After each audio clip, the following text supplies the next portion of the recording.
I think digital media is at a really interesting point in 2009, because I think that there's finally an understanding that it's not enough just to put digital kind of at the end of the mix, but to actually make it part of the commissioning process, part of the way that the organisation is set up, and part of the production process as well. So it's not an outlet, it's not a way that things are going to get published, it's a way that things get created and get become ideas and become propositions in the first place.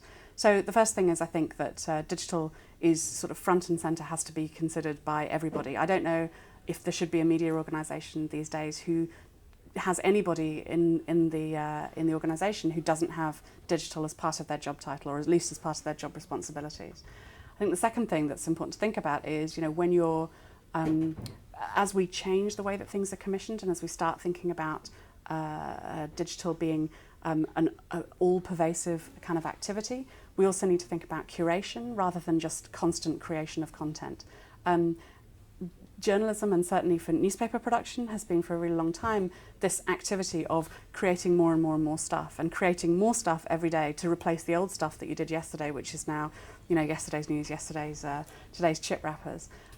So I think one of the things that we need to look at is, how do we actually make more use of that long tail? How do we make more use of all of that content that exists on the site?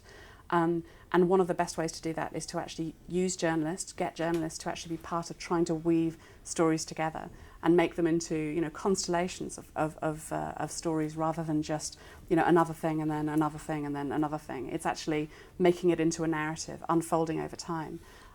We want to use users. I think users can play a really important role in that as well. But actually, I think in a world of more and more content, the role of the journalist becomes more important, not less important, because the journalist, if you like, is the interpreter of the story, not just the random guy that writes it, or lady.